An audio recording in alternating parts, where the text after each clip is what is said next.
Olá, gente, olá, aqui é Marcos Vinícius com mais um vídeo na internet. Gente, eu tava passando por aí no meu negócio, aí eu vi isso daqui, ó, isso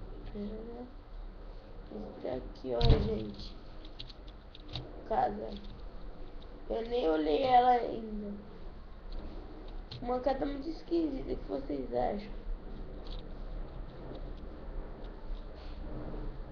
Bom, que aqui, vamos lá em cima ver. Tô brincando, gente, aqui é a minha casa. Lembra que eu disse que eu ia passar só no ano novo? Não, eu não vou esperar 2013. Eu pensei, resolvi mostrar na minha casa. Ó, aqui onde eu subo.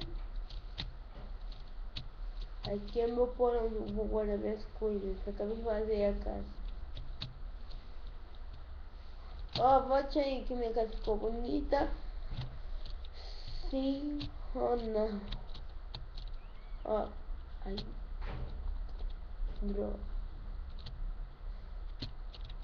Eu poderia ter um cor, mas nem sei como fazer isso.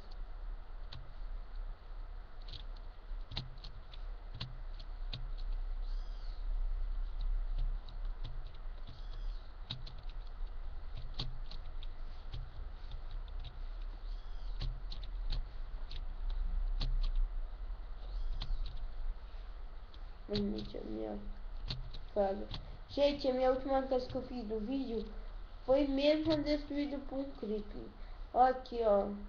Essa é a parede de ferro.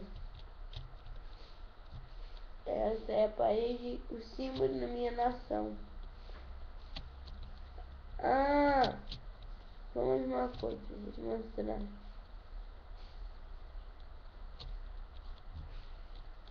Também, gente, tá vendo esse negócio azul aqui, ó? Aí é onde eu vou morrer, onde está meu cemitério, está escondido diamantes, um monte de coisa, ferramentas, e eu escrevi lá. Clara filha, eu sou Clara filha, eu morri por causa de um infarte. Eu morri por um clipe, quer dizer, um clipe. Aí eu me matei com uma facada, entendeu? Aí ele me matou e explodiu. Foi isso que eu escrevi. Ah, gente, nossa, onde eu nasci. Eu nem sei de onde tá vendo essa lava. Ai, ai, tô morrendo. 5. Vamos.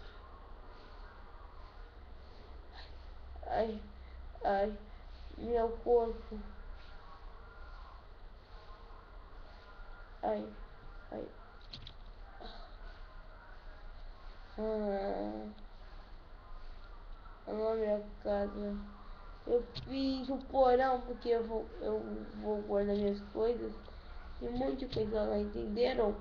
Ó, gente. Nossa, pela última vez, vamos fazer assim. Ah, e hoje vou passar Chaves, desenho animado. É só pra criança. Criança. Tô cansando um pouco mais. Tchau, gente. Valeu. Valeu.